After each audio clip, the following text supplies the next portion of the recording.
Naantok na ako katatapos lang ng shift ko. Problema, kailangan ko mag-shoot at mag-edit ng video kasi wala akong i-upload kinabukasan.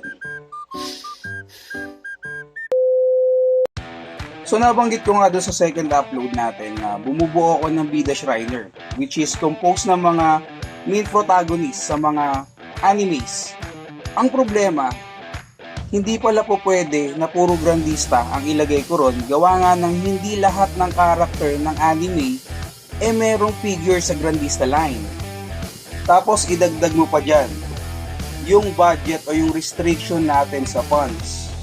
Hindi lahat ng mga grandista figures mura.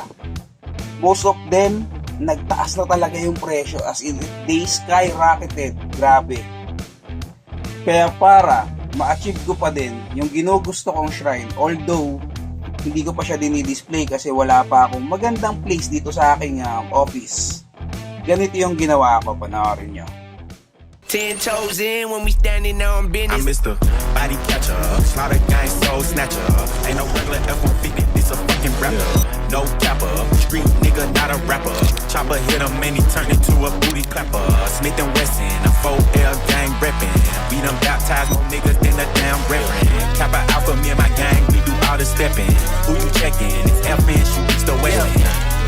So kung titignan nyo sila ngayon, dahil nga iba-iba sila ng line, medyo may kasakitan sila sa mata.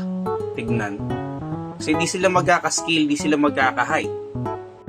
So yun yung isa sa mga rason ba't hindi ko pa siya binubuo talaga as display. Pinasama ko muna siya, for example si Goku, nandoon pa rin siya sa Goku Shriner. Tapos itong si Yosuke, si Eugene, nandoon siya sa may grupo ng Ghost Fighter. Tapos itong si Yo naman, kinama ko syempre sa grupo ng mga Shaman King. So kulang pa nga tayo ron ng Ana, sana may dumating.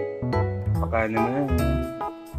Tapos guys, help me decide kung anong po pwede kong ilagay sa Bida Shriner na to. Ito bang Maximatic or itong Grandista? Kasi yung isang paparating ko for Bleach is Maximatic lang din. So tinignan ko, nasa 9 inches daw siya. So medyo maliit nga siya. Pero sasapat na siguro pansamantagal. Pero kasi na-hype lang din talaga ako ron sa pag-PO ko nun.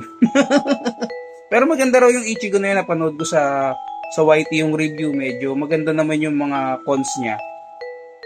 Na-hype lang talaga ako. So hopefully sana ma-upgrade ko yan. Yung tipong maganda talaga yung scaling niya. Kung may alam kayong mga line na pwede kong bilhin para maganda naman tignan yung height nila, or kahit papano is humahabol-habol man lang. Like yung Maximatic niya, medyo habol naman siya ng onti sa Grandista. Ang problema yung Master Lice. Not sure, pero tignan natin pag dumating, tsaka natin ayusin, and prepare na rin natin siya unti-unti yung lalagyan nito. So yun lang muna for me guys. Comment nyo na lang kung may suggestion kayo kung saan po pwedeng bumili o anong po pwedeng bilhin para sa ating Bida Shriner. Yun lang. Bye-bye.